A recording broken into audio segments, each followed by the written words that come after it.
Australia is at a crucial intersection.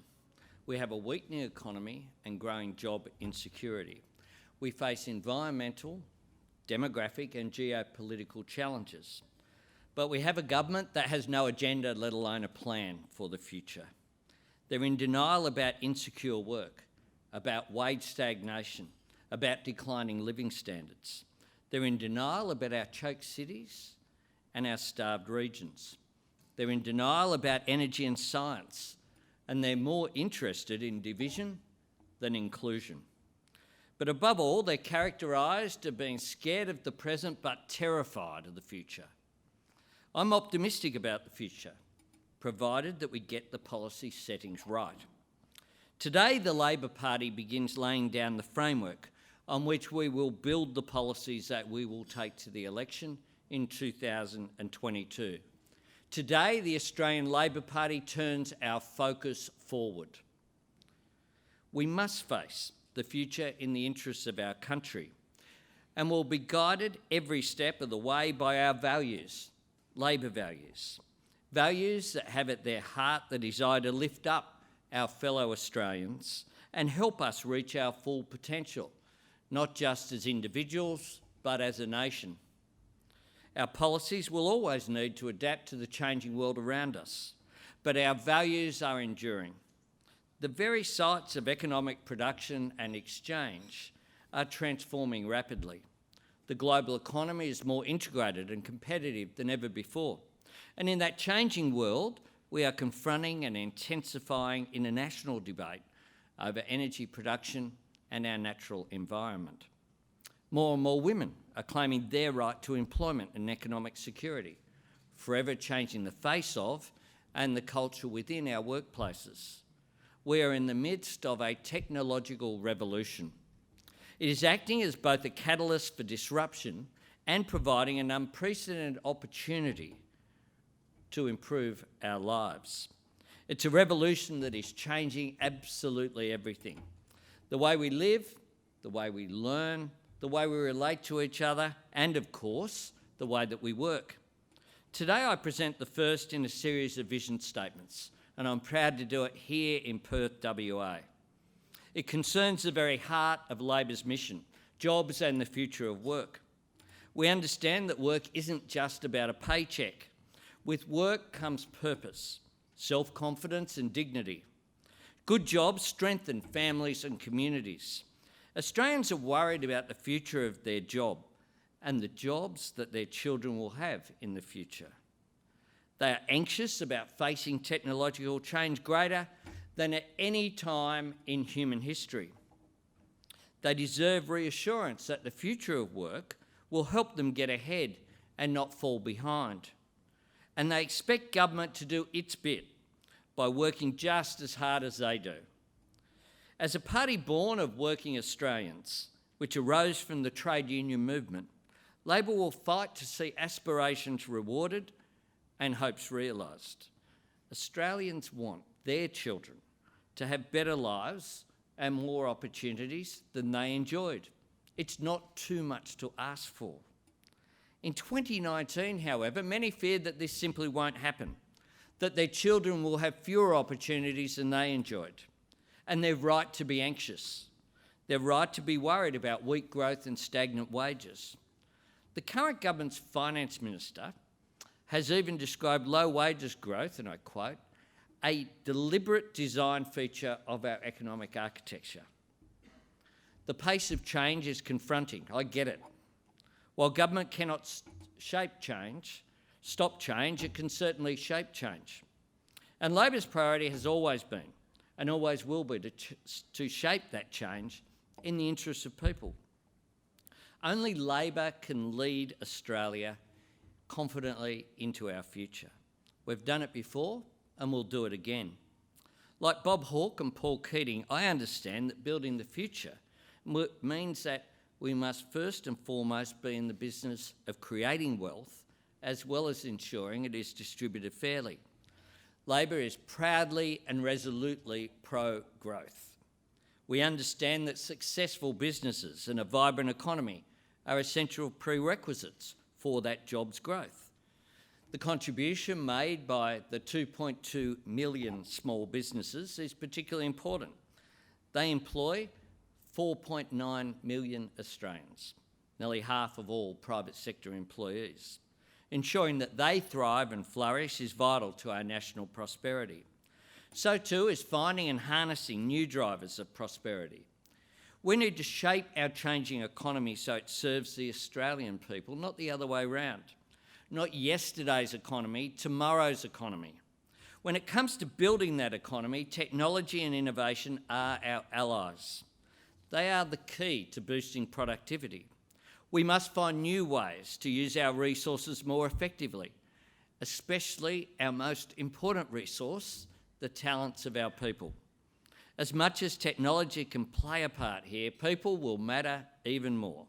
How we skill them up and prepare them for change is crucial, not just in producing the goods and services we buy, sell and trade in the private market and overseas, but also those public goods and services people expect and deserve, such as a clean environment, quality healthcare, opportunity through education, and a proper safety net in the workplace. As economist Paul Krugman said, productivity isn't everything, but in the long run, it's almost everything. The future belongs to those countries that can innovate, adapt, and adjust. Complacency is our enemy. As well as lifting economic productivity in the short to medium term, technological advancements are also opening new doors of wealth and job creation opportunities. And those opportunities are made even more significant thanks to our geographical position on the doorstep of the world's fastest growing region in human history. We're in the box seat to reap the benefits of the Asian century, but only if we get it right. And some of those opportunities lie within the global efforts to tackle one of the greatest challenges that we face today, the challenge of climate change. The fact is the world is decarbonising. With the right planning and vision, Australia can not only continue to be an energy export superpower, we can also enjoy a new manufacturing boom. This means jobs. Consider the direct exports of LNG from Northern and Western Australia through to Southeast Asia, or the dividends from a hydrogen economy that can help our major trading partners such as Japan and South Korea make the switch to hydrogen. This goal is also consistent with the ambitions that were set out in the Asian Century White Paper. It urged Australia to improve human security through the development of resilient markets in basic needs, such as energy.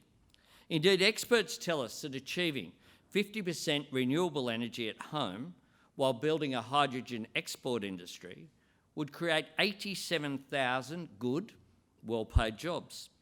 Chief Scientist Alan Finkel sees a hydrogen export industry that in just 10 years could be worth $1.7 billion. Working towards a low-carbon future provides the opportunity to revitalise the Australian manufacturing sector, opportunities that are all about jobs. Yet our current policy settings barely acknowledge climate change, let alone seek to exploit the opportunities that over time can come with the global shift to renewables. In the century that's before us, the nations that will transform into manufacturing powerhouses are those that can harness the cheapest renewable energy resources. We have the highest average solar radiation per square metre of any continent on the planet. We don't need to create nuclear power when every day we can harness the power of the greatest nuclear reactor in the solar system that we see right outside here. It's called the sun. We also have some of the best wind and wave resources, and we have some of the best engineers and scientists in the world, breaking down the barriers of what is possible. Australia can be the land of cheap and endless energy, energy that could power generations of metal manufacturing and other energy-intensive manufacturing industries. Our resources and capability also offer us the scope to be the capital of mining and processing of the key ingredients of the renewables revolution. Australia is the second largest producer of rare earth elements.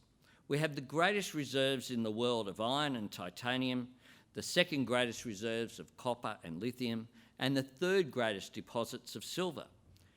Just as coal and iron ore fueled the industrial economies of the 20th century, it is these minerals that will fuel the clean energy economies of the 21st century. Among these resources, there is one that the WA government has identified as key to the diversification of this state's economy, and that is lithium. Right here in WA, we're seeing the emergence of an industry adding upstream value to a resource, creating new processing and manufacturing industries, and crucially, creating regional and metropolitan jobs. As electric vehicles, energy storage systems and smart devices become more mainstream, the global demand for lithium batteries will explode. And WA, under Mark McGowan's leadership, is ready. Already WA has 7 operational lithium mines. 2 lithium processing plants are currently being built, and a feasibility study is underway for a third. And it's all supported by a research centre that's taking Australia a step closer to the development of a battery manufacturing industry. Yesterday, I visited Mineral Resources in Kwinana with local MP Madeleine King and our Shadow Minister for WA Resources, Matt Keogh. I saw firsthand this exciting growth industry. The emerging lithium industry is a living example of how real-world economic progress happens. Business, unions, researchers and government coming together to deliver on an aspiration bigger than just digging stuff out of the ground and letting the value adding happen offshore before it's imported back in.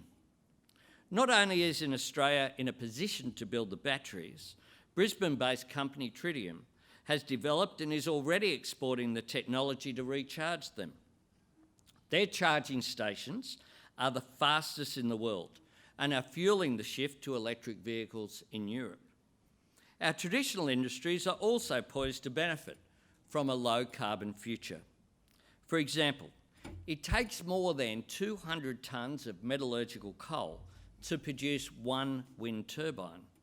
According to forecasts of global growth in wind power capacity to 2030, Australia could be exporting 15.5 million tonnes of coking coal to build these turbines. This is the equivalent of 3 years' output from the Moranbah North coking coal mine in Queensland. It's expected that the growth in electric vehicles will mean global copper production in the next 25 years will be larger than all the copper that has been mined anywhere in human history. Simply put, the road to a low-carbon future can be paved with literally hundreds of thousands of clean energy jobs, as well as supporting traditional jobs, including coal mining. Labor wants to lead that clean energy revolution. Labor's vision for Australia will always be one of a country that continues to make things. I've always been optimistic about our great manufacturing sector. My optimism was confirmed when I recently visited Keach 3D Advanced Manufacturing in Bendigo. Located in an old foundry, this 21st century company designs and prints custom-made defence, medical and mining components, employs 140 locals in that great regional city and exports to the world. But it's certainly not our only example. The Bombardier factory in Dandenong has recently been tasked with building new velocity trains for regional Victoria and refurbishing existing ones. These additional sets will help secure 100 jobs, as well as indirect jobs in the supply chain. It's not just good for workers. Those stickers on the side of trams in Victoria that say Made in Victoria are a source of real pride. In regional Queensland, Downer EDI is fixing up the new generation rolling stock trains with all 75 sets to be repaired at its Maryborough site. Again, jobs in regional Australia. And here in WA, the McGowan government has announced its Metronet rail cars will be built locally, bringing rail manufacturing back to this great state. Change can also bring about higher safety standards while it creates jobs. At the Dulux plant in Melbourne, workers in lab coats and computers undertake the task of paint development, a risky undertaking that used to be done manually. This change has not only boosted productivity, it's created better, safer jobs. And among those who have jobs at the plant are former Ford workers from Broadmeadows. Our traditional industries are also embracing technology. For example, our mining services are a major export. The future manufacturing sector of Australia needs to develop world-class products, incorporate the best technology, and provide the good jobs that the sector has provided for generations.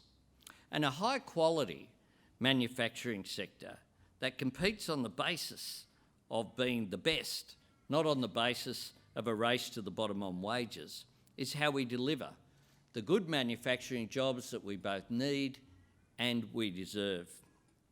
But this too requires leadership, investment, the addressing of challenges, and a vision. Our manufacturing sector is straining beneath record energy prices without a plan or leadership from the government.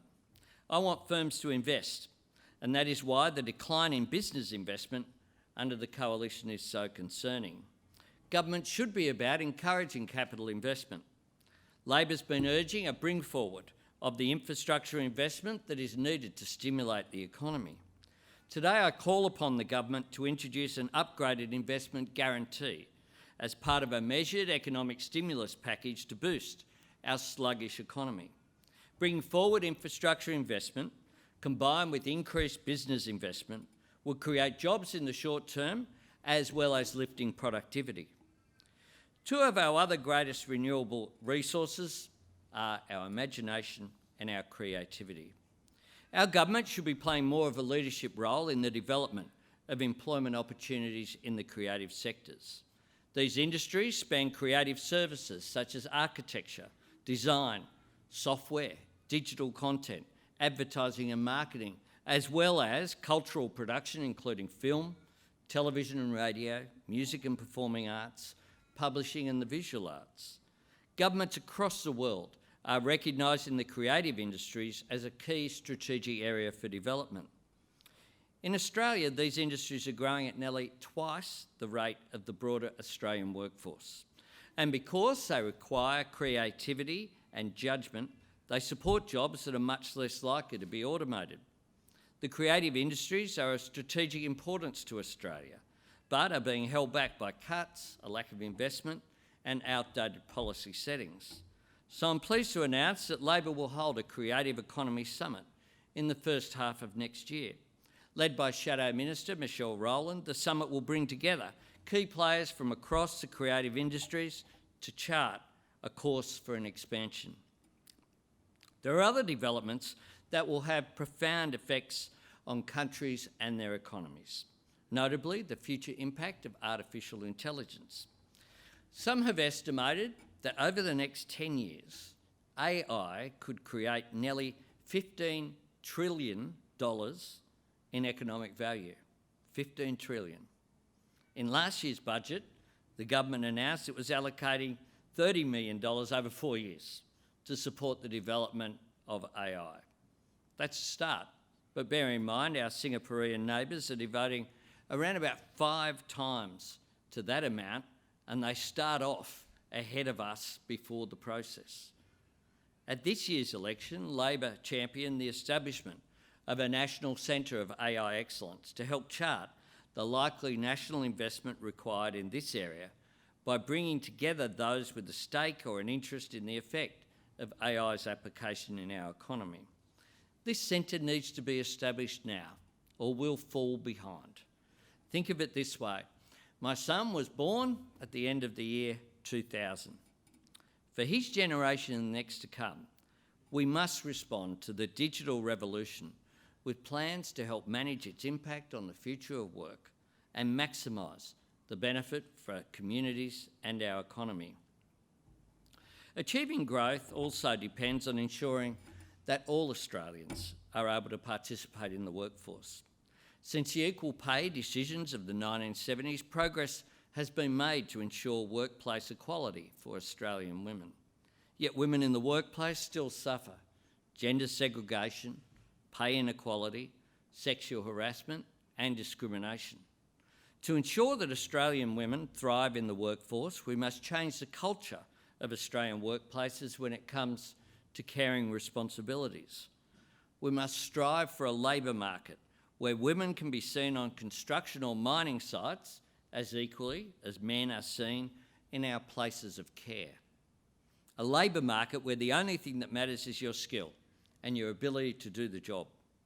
Ensuring that women can reap the full benefits of participation in the workforce will be a priority for Labor, and I will work with unions and employers to achieve that outcome.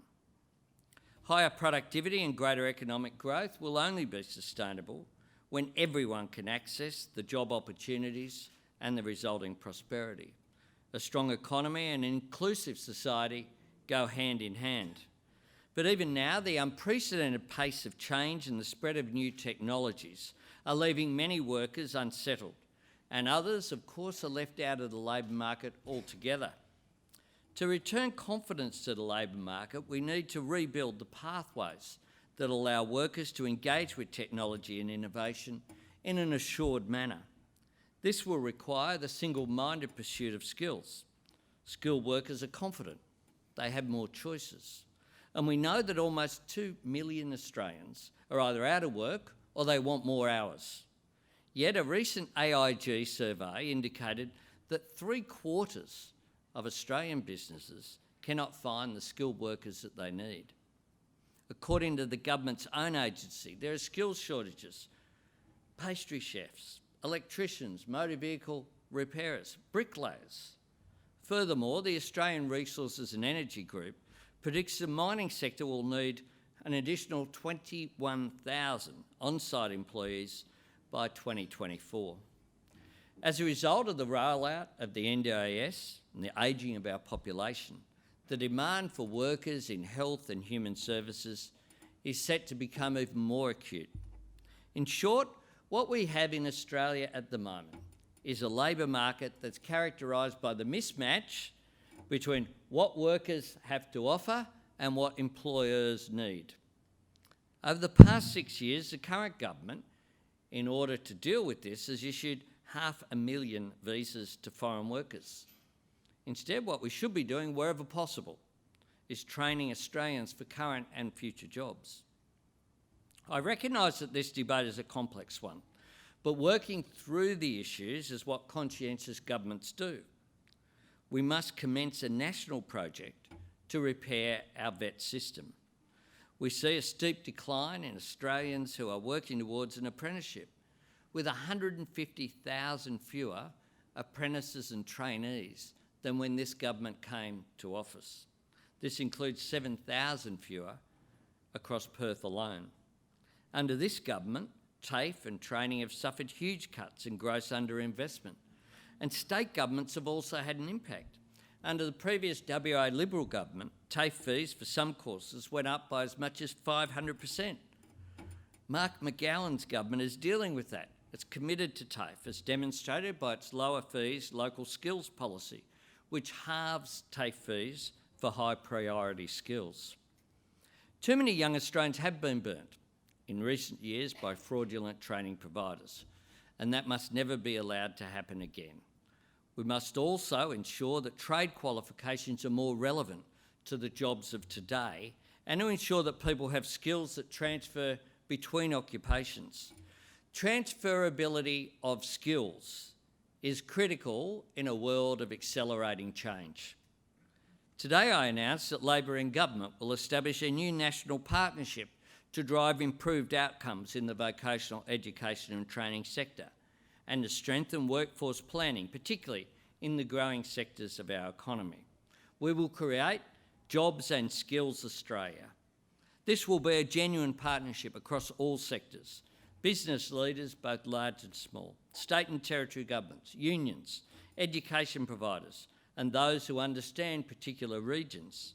And for the first time, I want this to be a data-driven exercise, working in real time with labour markets technologies such as Seek and LinkedIn to drive real outcomes. Like Singapore's Skills Future, I want Jobs and Skills Australia to strengthen our choices in jobs, skills and careers. It will be legislated, just as Infrastructure Australia was legislated in 2008. Its functions will encompass workforce and skills analysis, preparing capacity studies, including for emerging and growing industries, undertaking specific plans for targeted groups, such as those over 55 and young people, and reviewing the inadequacy of the training and vocational system. In addition to those functions, it will also have a unique statutory obligation. Jobs and Skills Australia will undertake workforce forecasting and assessing skills requirements for all those services where government is the major funder and where demand is forecast to expand. So this includes the human services such as NDIS, aged care and health. This specific function will ensure that proper coordination occurs across all our human services investments and that the risk to service delivery or cost is reduced. As Deloitte Access Economics has said, our future workforce will require the skills of the heart. And I want to do it with a proven model of collaboration.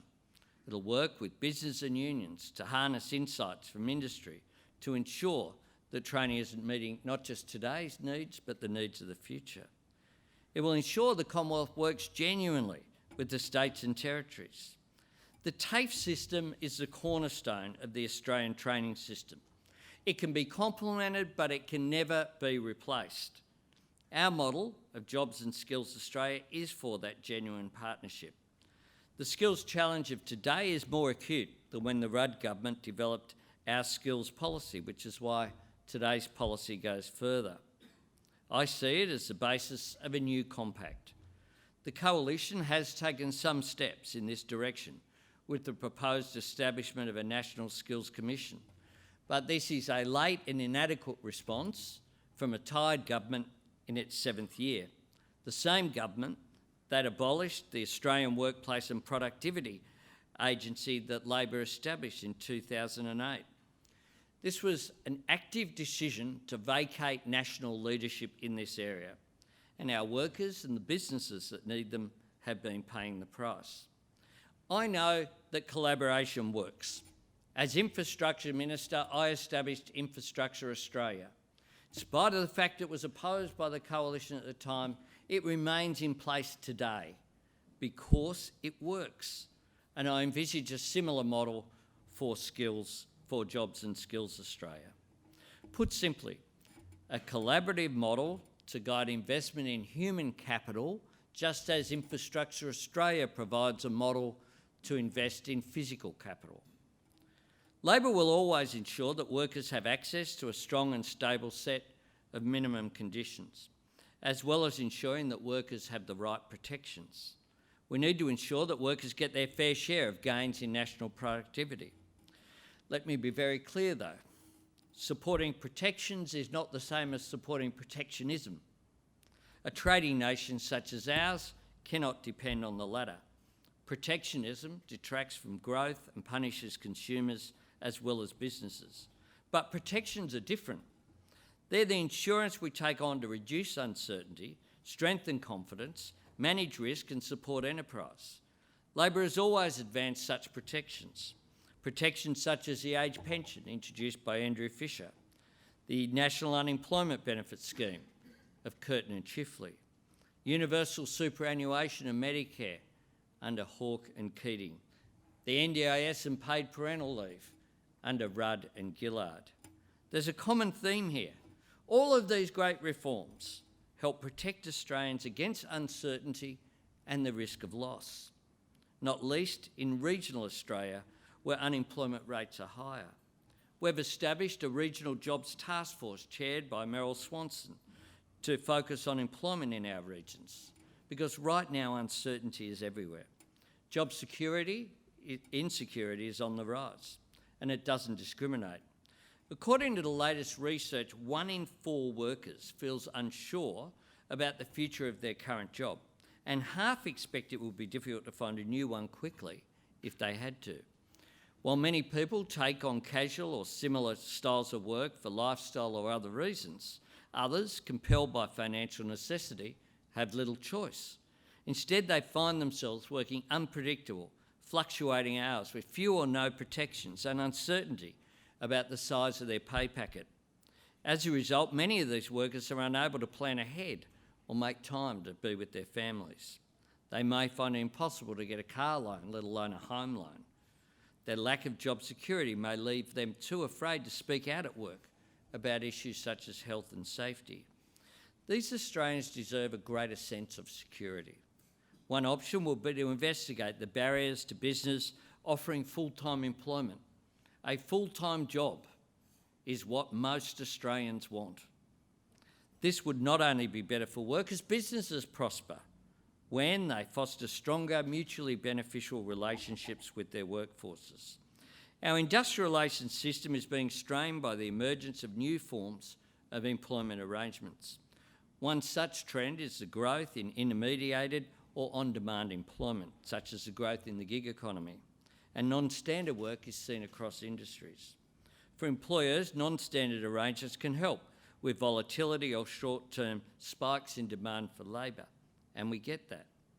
But we want people to elect to take on this form of work because it benefits them rather than because they don't have any other option, and not as a tool to de-unionise workplaces as a step to lowering wages and conditions. For many employees, these arrangements can be beneficial. They can provide flexibility, additional income. Today, we have close to 1.5 million secondary jobs, some with a median income of $9,500, depending on the industry. 40% of Uber drivers, for example, have a separate full-time job or own a business. Many Uber drivers adopt the platform precisely for the flexibility that it provides. It is time that we have a conversation about new forms of worker protections, which can be made as flexible as the gig economy jobs they could cover, as well as benefit more traditional industries. Ideas like portable entitlements. Over the coming months, through our Shadow Minister, Tony Burke, Labor will lead that conversation. In conclusion, can I say that it's no longer possible for any nation to assume that economic success is inevitable. But for individuals, the talk of the large levers of national economic policy, the data and the statistics is all made real through the opportunity to work, through having a job, through their family and their neighbours having a job. Not just any job. We want to see good jobs, ones that guarantee a decent standard of living, one that continues to improve over time.